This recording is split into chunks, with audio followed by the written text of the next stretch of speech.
नमस्कार, DD news के इस सांकेतिक भाषा के खास बुलेटिन में आप सभी का स्वागत है। मैं हूं आपके साथ आरेंद्र, मेरे साथ मौजूद है मेरी सहयोगी दीपाली भूषण।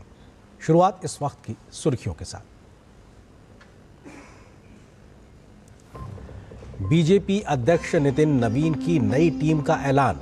वसुंधरा राजे सिंधिया, राम माधव बने राष्ट्रीय उपाध्यक्ष। स्मृति ईरानी, विनोद तावड़े और सुनील बंसल को बनाया गया राष्ट्रीय महामंत्री। पीयूष गोयल फिर संभालेंगे राष्ट्रीय कोषाध्यक्ष की जिम्मेदारी।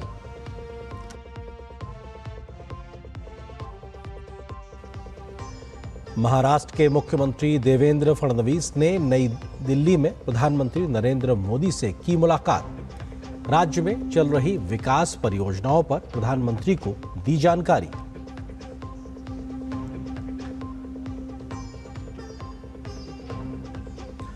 भाजपा का कांग्रेस पर निशाना, कहा पीएम मोदी के दिमागी नक्सल वाले बयान से सामने आया कांग्रेस का असली चेहरा। पी चिदंबरम के बयान पर जवाब दे कांग्रेस।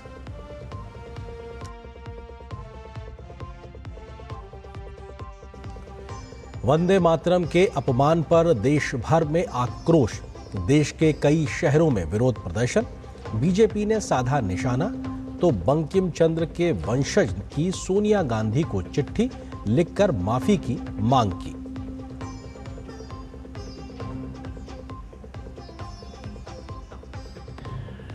राम मंदिर चढ़ावा हेराफेरी मामले में सुप्रीम कोर्ट ने दिए निर्देश। एसआईटी जांच जल्द पूरी करने और निष्पक्ष जांच का आदेश। सीजेआई सूर्यकांत की पीठ ने कहा, जांच में सुधार के सभी सुझावों पर विचार करे एसआईटी।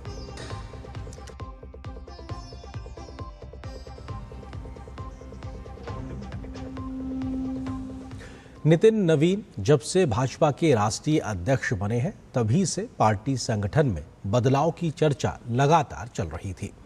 आज नितिन नवीन की नई टीम का ऐलान कर दिया गया है। इस टीम में कई बड़े चेहरों की एंट्री हुई है, जिसमें वसुंधरा राजे सिंधिया, राम माधव जैसे नेता शामिल हैं। इन दोनों नेताओं समेत कुल 13 लोगों को राष्ट्रीय उपाध्यक्ष बनाया गया है। इसके अलावा अमेठी की सांसद रही स्मृति ईरानी को राष्ट्रीय महामंत्री की जिम्मेदारी दी गई है। उनके अलावा त्रिपुरा के पूर्व सीएम विप्लव देव की भी एंट्री हुई है। बीएल संतोष को राष्ट्रीय महामंत्री बनाया गया है। पीयूष गोयल को पार्टी का राष्ट्रीय कोषाध्यक्ष बनाया गया है। राजेश मंगल को राष्ट्रीय सह कोषाध्यक्ष बनाया गया है। पार्टी ने कुल 7 राज्यों से 8 महामंत्री बनाए हैं और सबसे ज्यादा 2 नेता यूपी के शामिल हुए हैं। इनमें स्मृति ईरानी के अलावा हरीश द्विवेदी भी शामिल हैं। नितिन नवीन की इस टीम में कुल 13 राष्ट्रीय उपाध्यक्षों में से 6 महिला है। इस तरह ये आंकड़ा 33% से भी कहीं ज्यादा और करीब 50% का है। 2 मुस्लिम नेताओं को भी नितिन नवीन की टीम में मौका मिला है।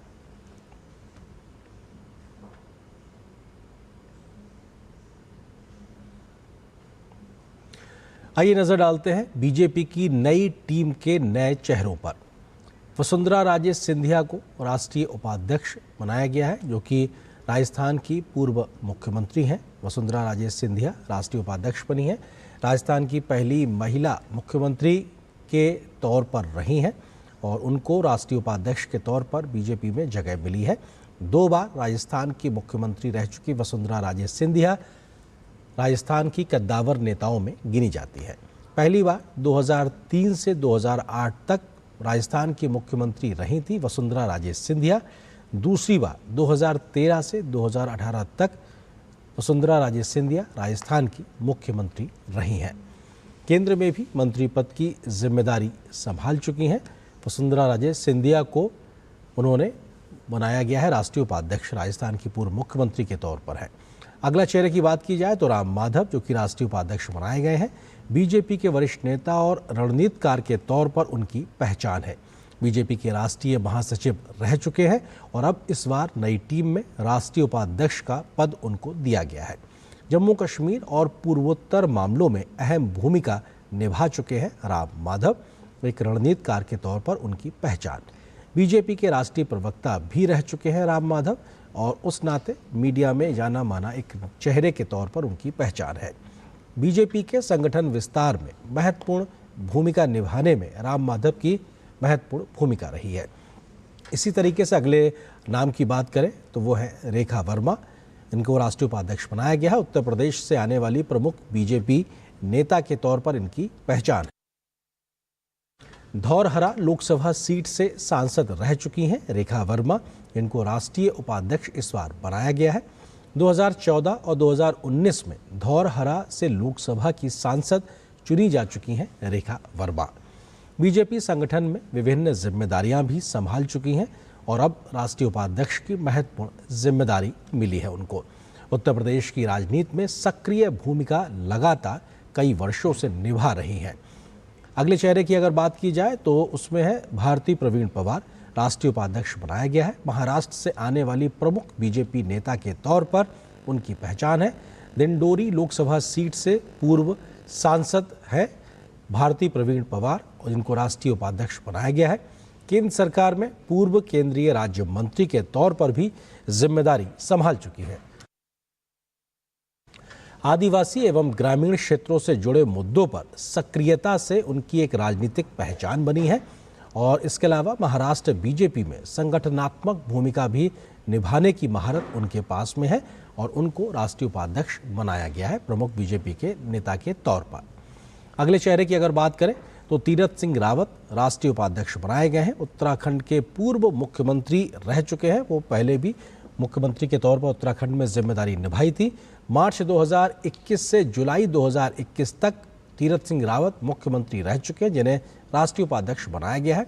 गढ़वाल लोकसभा सीट से पूर्व सांसद भी रह चुके हैं तीरथ सिंह रावत। उत्तराखंड बीजेपी के पूर्व प्रदेश अध्यक्ष की जिम्मेदारी भी तीरथ सिंह रावत संभाल चुके हैं, जिनको अब इस बार राष्ट्रीय उपाध्यक्ष बनाया गया है।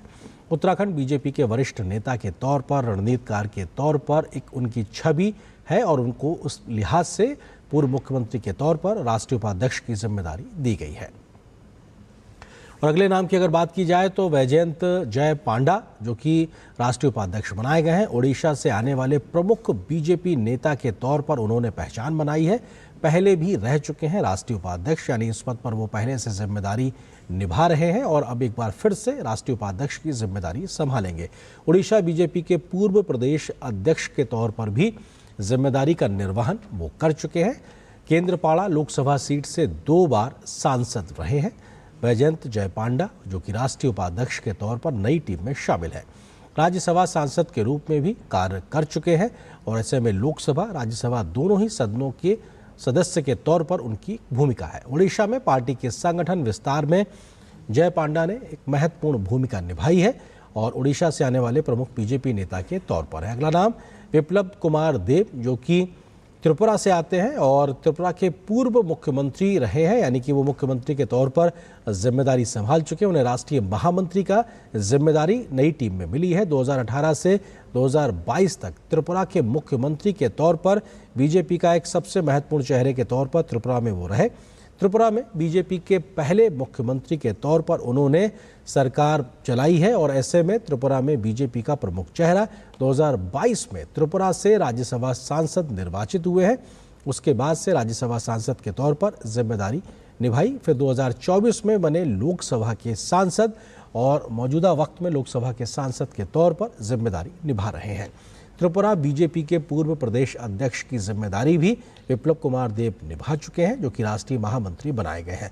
पूर्वोत्तर के राज्यों में बीजेपी के प्रमुख नेताओं रणनीतिकार के तौर पर उनकी गिनती की जाती है। त्रिपुरा के पूर्व मुख्यमंत्री विप्लव कुमार देव, जो कि बनाए गए हैं राष्ट्रीय महामंत्री। अगला चेहरा जो कि है सतीश पुनिया, उनको भी राष्ट्रीय महामंत्री बनाया गया है। बीजेपी के वरिष्ठ नेता और राजस्थान के प्रमुख चेहरे के तौर पर सतीश पुनिया की पहचान होती है और राजस्थान में बीजेपी के पूर्व प्रदेश अध्यक्ष भी रहे हैं, यानी संगठन का पहले से ही एक बड़ा अनुभव उनके पास में है और आमेर विधानसभा सीट से पूर्व विधायक भी रहे हैं और एक तरीके से जो राजस्थान में बीजेपी का पूरा संगठन, सरकार का जो कामकाज था, उसमें महत्वपूर्ण भूमिका निभाई है।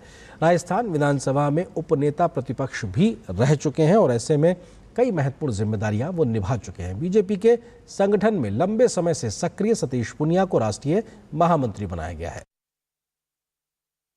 किसान और ग्रामीण मुद्दों पर मुखर भूमिका के तौर पर राजस्थान में उनकी पहचान को जाना जाता है। अगला चेहरा जो कि नितिन नवीन की टीम में है वो है स्मृति ईरानी, जिनको राष्ट्रीय महामंत्री बनाया गया है। बीजेपी की वरिष्ठ नेता और पूर्व केंद्रीय मंत्री के तौर पर उनकी पहचान है और एक प्रमुख तौर पर उनकी जो पहचान है वो ये भी कि अमेठी लोकसभा सीट से पूर्व सांसद रही हैं, यानी उन्होंने अमेठी सीट पर राहुल गांधी को हराया था। ये बहुत बड़ा अपने आप में चुनाव था 2019 का, जब उन्होंने अमेठी से राहुल गांधी को हराकर लोकसभा में अपनी जगह पक्की की थी। केंद्र में महिला एवं बाल विकास मंत्री के तौर पर वो कामकाज संभाल चुकी हैं और अपने आप में कई अलग विभिन्न मंत्रालयों में उन्होंने जिम्मेदारी संभाली। इसके तहत उन्होंने कपड़ा मंत्रालय का भी जिम्मा संभाला हुआ है। अब संगठन में राष्ट्रीय महामंत्री के तौर पर वो जिम्मेदारी संभालेंगी। मानव संसाधन विकास मंत्रालय जो में भी वो मंत्री रही हैं, जिसको अब शिक्षा मंत्रालय के तौर पे जाना जाता है, उसमें भी उन्होंने जिम्मेदारी निभाई। महिला एवं बाल विकास कल्याण से जुड़े मुद्दों पर प्रमुख चेहरे के तौर पर बीजेपी के फायर ब्रांड नेता के तौर पर उनकी पहचान है। बीजेपी के वरिष्ठ नेता और पूर्व केंद्रीय मंत्री। अगला राष्ट्रीय महामंत्री का जो चेहरा है वो है संगीता यादव का, जो कि चिल्लू पार विधानसभा सीट से पूर्व विधायक हैं। संगीता यादव राष्ट्रीय मंत्री उनको बनाया गया है। नितिन नवीन की नई टीम में उत्तर प्रदेश बीजेपी संगठन में सक्रिय भूमिका लंबे समय से निभाती आ रही है और उसका ही परिणाम है कि राष्ट्रीय महामंत्री के तौर पर उनको जगह मिली है। महिलाओं संगठन से जुड़े मुद्दों पर सक्रिय रही हैं, लगातार मुखर आवाज के तौर पर जानी जाती। पार्टी की विभिन्न संगठनात्मक जिम्मेदारियां पहले ही संभाल चुकी हैं संगीता यादव, जिनको राष्ट्रीय मंत्री के तौर पर जिम्मेदारी मिली है। वहीं प्रधानमंत्री नरेंद्र मोदी ने भाजपा के नवनियुक्त टीम को बधाई दी है। प्रधानमंत्री ने एक्स पर लिखा कि भाजपा के नवनियुक्त राष्ट्रीय पदाधिकारियों और उन लोगों को बधाई जिन्हें पार्टी में विभिन्न जिम्मेदारियां दी गई हैं। यह नवनियुक्त टीम संगठनात्मक अनुभव, ऊर्जा और जमीनी स्तर से जुड़ाव को एक साथ लाती है। मुझे विश्वास है कि वे हमारी पार्टी को मजबूत करने और सार्वजनिक सेवा पर ध्यान केंद्रित करने में अपना सर्वश्रेष्ठ देंगे। उन्हें मेरी शुभकामनाएं।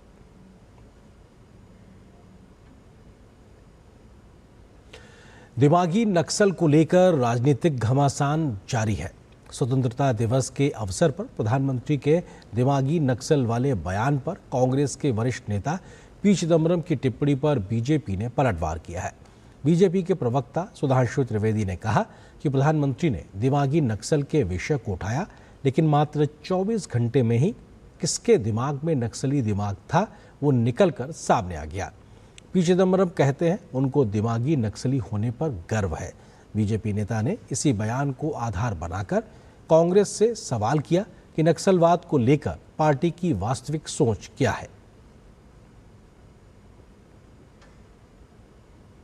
प्रधानमंत्री श्री नरेंद्र मोदी जी ने एक बहुत महत्वपूर्ण और आज के परिप्रेक्ष्य में अत्यंत उपयुक्त विषय दिमागी नक्सल के विषय को उठाया, परंतु हम लोग इस विषय को लेकर आश्चर्य में हैं कि मात्र 24 घंटे के अंदर किसके दिमाग में नक्सली दिमाग था वो खुद ब खुद निकलकर सामने आ गया।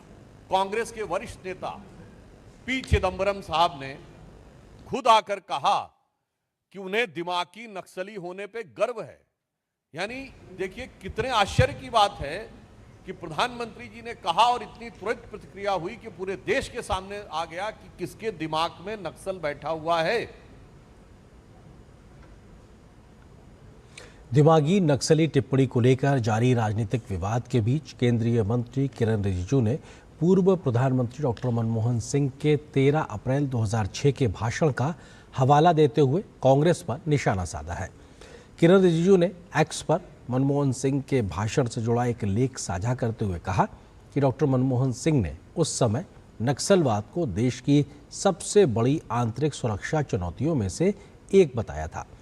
किरण रिजिजू ने कांग्रेस से मनमोहन सिंह के परिवार से माफ़ी मांगने की मांग की है। इससे पहले प्रधानमंत्री नरेंद्र मोदी के दिमागी नक्सल बयान पर विपक्ष ने आपत्ति जताई थी। कांग्रेस नेताओं ने इसे विपक्ष को निशाना बनाने वाला बयान बताया।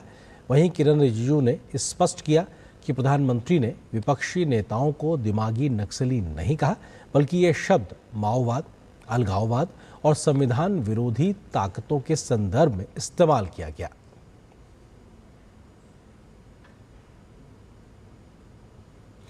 असम के मुख्यमंत्री हिमंता बिस्वा शर्मा ने पूर्व केंद्रीय गृह मंत्री पी चिदम्बरम के दिमागी नक्सल वाले कथित बयान को लेकर उन पर तीखा हमला बोला है। शर्मा ने चिदम्बरम को पक्का नक्सली बताते हुए उनके गृह मंत्री रहते नक्सलवाद के खिलाफ उठाए गए कदमों की जांच की मांग की है।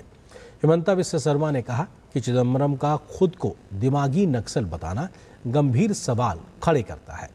उन्होंने कहा कि जब कोई व्यक्ति देश का गृह मंत्री रह चुका हो और खुद को नक्सल विचारधारा से जोड़कर पेश करे तो यह जांच का विषय होना चाहिए कि उसके कार्यकाल में नक्सलवाद के खिलाफ कार्रवाई में कहीं जानबूझकर लापरवाही तो नहीं बरती गई।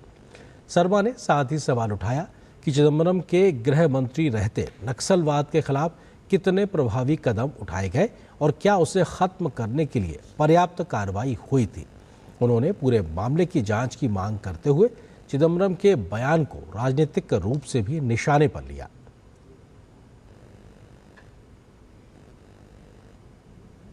सार्वजनिक क्षेत्र के बैंकों को बदलते आर्थिक परिदृश्य के अनुरूप और अधिक सक्षम, जवाबदेह और जन केंद्रित बनाने की दिशा में आज नई दिल्ली में 2 दिवसीय PSV कॉन्फ्लुएंस 2026 की शुरुआत हुई। वित्त मंत्रालय के वित्तीय सेवा विभाग की ओर से आयोजित इस कॉन्फ्लुएंस की शुरुआत केंद्रीय वित्त मंत्री एवं कॉरपोरेट कार्य मंत्री निर्मला सीतारमण ने की। ये कॉन्फ्लुएंस 17 और 18 अगस्त को दिल्ली के ताज पैलेस में आयोजित हो रहा है। इसमें सार्वजनिक क्षेत्र के बैंकों और प्रमुख सार्वजनिक वित्तीय संस्थाओं के करीब 175 वरिष्ठ अधिकारी हिस्सा ले रहे हैं।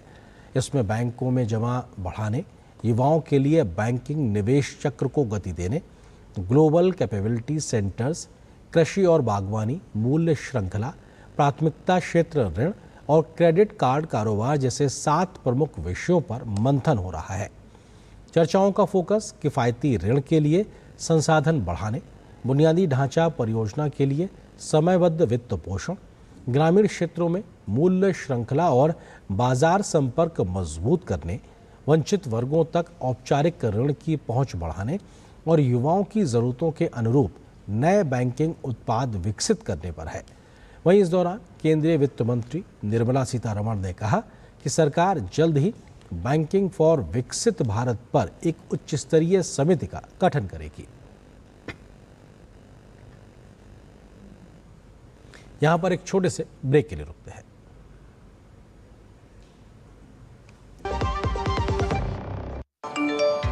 कम ब्याज पे लोन चाहिए, वो भी ऐप से।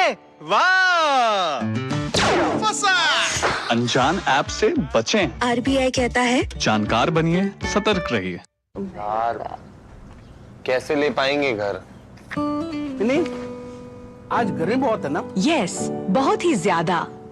पापा, घर खरीदने की प्लानिंग इज नॉट इजी। विनी, लॉन्ग टर्म सेविंग्स का बेस्ट प्लान बताना। LIC protection plus plan. LIC और सेविंग्स। यस, इसमें इंश्योरेंस और फंड्स दोनों में इन्वेस्ट करके गोल्स के हिसाब से सम अश्योर्ड एडजस्ट कर सकते हो। LIC protection plus plan, future insured, growth assured. जब धरती चीर कर निकलता है लोहे का पत्थर और मिलता है मोंगिया के जोश से, फिर तपता है, पिघलता है और बनता है फौलाद। अब होता है सरिया सारी खूबियों के साथ। मोंगिया स्टील, मजबूत देश का मजबूत सरिया। राहुल गांधी के खिलाफ आय से अधिक संपत्ति के आरोपों से जुड़े मामले में सुप्रीम कोर्ट ने बड़ा कदम उठाया है। सुप्रीम कोर्ट ने राहुल गांधी की याचिका पर शिकायतकर्ता विघ्नेश शिशिर, CBI और ED को नोटिस जारी किया है। साथ ही इलाहाबाद हाई कोर्ट से कहा है कि सुप्रीम कोर्ट के अगले आदेश तक इस मामले में आगे सुनवाई न की जाए। राहुल गांधी ने इलाहाबाद हाई कोर्ट के उस आदेश को सुप्रीम कोर्ट में चुनौती दी है जिसमें उनके खिलाफ लगाए गए आय से अधिक संपत्ति के आरोपों की जांच के लिए CBI और ED को कार्रवाई करने की छूट दी गई थी। ये शिकायत कर्नाटक के बीजेपी कार्यकर्ता विघ्नेश शिशिर ने दर्ज कराई थी। शिकायत में आरोप लगाया गया कि राहुल गांधी की घोषित आय की तुलना में उनके पास अधिक संपत्ति है। मई में इलाहाबाद हाई कोर्ट ने कहा था कि अगर राहुल गांधी के खिलाफ शिकायत मिली है तो उसमें लगाए गए आरोपों की सत्यता की जांच होनी चाहिए। हाई कोर्ट ने सीबीआई और ईडी को कानून के मुताबिक उचित कार्रवाई करने के लिए स्वतंत्र किया था। साथ ही दोनों एजेंसियों से जांच की प्रगति की जानकारी अदालत को देने को भी कहा गया था। अब सुप्रीम कोर्ट के नोटिस और हाई कोर्ट की कार्रवाई पर रोक के बाद इस मामले में आगे की कार्रवाई सुप्रीम कोर्ट के अगले आदेश पर निर्भर करेगी।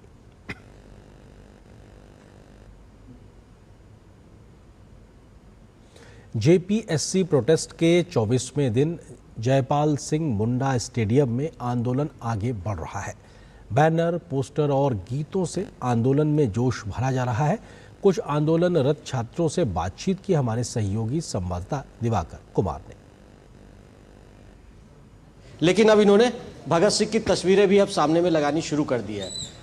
जिस तरीके से बिरसा मुंडा की तस्वीरें थी, दिशोम गुरु शिबू सोरेन की तस्वीर थी, अब भगत सिंह भी यहाँ दिख रहे हैं। लग रहा है कि अब इनके सब्र का बांध टूट रहा है। क्या आज संदेश दे रहे हैं आप लोग? आज संदेश ये है कि 23 दिनों तक हम लोगों ने शांतिपूर्ण अपनी सरकार के बात मनवाने का प्रयत्न किया, लेकिन आज वक्त की पुकार है, वक्त की मांग है, वक्त की तगाजा है। तो तमाम छात्र, सिर्फ झारखंड देश के तमाम छात्र अब भगत सिंह के रास्ते पर निकलकर अपनी शिक्षा, संस्कृति और मानवता, जो बेरोजगारी पर हमला हो रहा है, शिक्षा पर हमला, भविष्य पर हमला हो रहा है, उसको सुनिश्चित करें। और जो कुंभकर्ण की तरह सरकार जो सोई हुई है उसको अपनी आवाज़ को सुनाए और अपनी मांग को पूरा करके ही हम लोग यहाँ से जाएंगे। तीसरी बार तो बातचीत हो चुकी थी, आज ये चौथा बार हमारा डेलीगेशन जाएगा, बातचीत करेगा।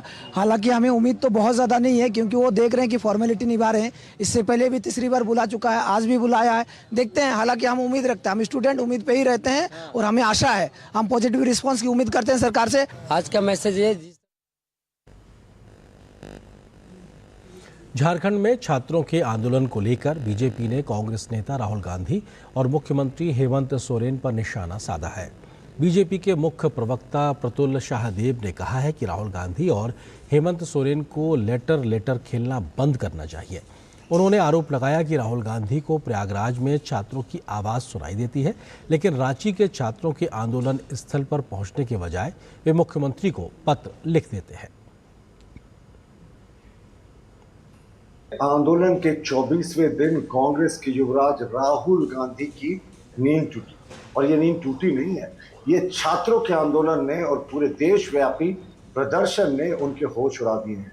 वो बैकफुट पर आ गए। तब जाकर उन्होंने एक पत्र लिखा है 24वें दिन मुख्यमंत्री हेमंत सोरेन को कि छात्रों की जो जायज मांगे हैं उसको मानिए। अभी मुख्यमंत्री हेमंत सोरेन लेटर भेजते हैं और कहते हैं जो हमने समिति बनाई है उससे छात्र आकर बात करें। कभी आप हेमंत सोरेन को लेटर भेजते हैं और कहते हैं कि आप जाकर मुख्यमंत्री जाकर छात्रों से मिले। तो ये कब तक लेटर करेंगे? मुख्यमंत्री आवास से सिर्फ 1 किलोमीटर की दूरी पर छात्र धरना दे रहे हैं। आप प्रयागराज जा सकते हैं राहुल बाबा, छात्रों की गूंज सुनाई देती है। आप पुणे जाने वाले हैं लेकिन आप रांची नहीं आते हैं छात्रों के साथ। तो ये आपका जो हिपोक्रेसी वाला जो आपका पॉलिटिकल स्टैंड है एक्सपोज हो गया। भाजपा आईटी सेल प्रमुख अमित मालवीय ने झारखंड के छात्र आंदोलन को लेकर राहुल गांधी और मुख्यमंत्री हेमंत सोरेन पर तीखा हमला बोला है। उन्होंने सोशल मीडिया प्लेटफॉर्म एक्स पर लिखा, राहुल गांधी का हेमंत सोरेन को लिखा ये पत्र न केवल आपत्तिजनक बल्कि बेहद संरक्षणवादी और अहंकारी प्रतीत होता है। इसे पढ़कर ऐसा लगता है मानो कि वे किसी लोकतांत्रिक रूप से निर्वाचित मुख्यमंत्री को सुझाव नहीं बल्कि निर्देश दे रहे हों, और वह भी अपने ही सहयोगी को।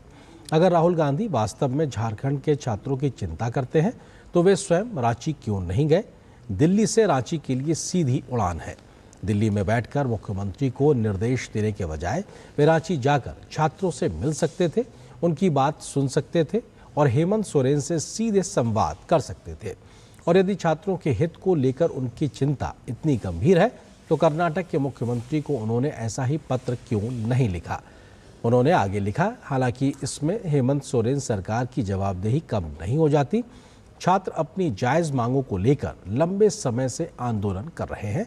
उनकी मांगों की अनदेखी करना और उससे भी बदतर उनके साथ अकल्पनीय बर्बरता होना गंभीर विषय है। हेमंत सोरेन को अब तक जवाबदेही और पारदर्शिता सुनिश्चित कर देनी चाहिए थी।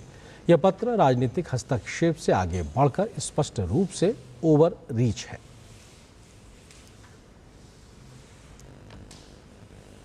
इसी के साथ सांकेतिक भाषा के इस खास बुलेटिन में इतना ही। मुझे और मेरी सहयोगी दीपाली, हम दोनों को दीजिए अनुमति। नमस्कार।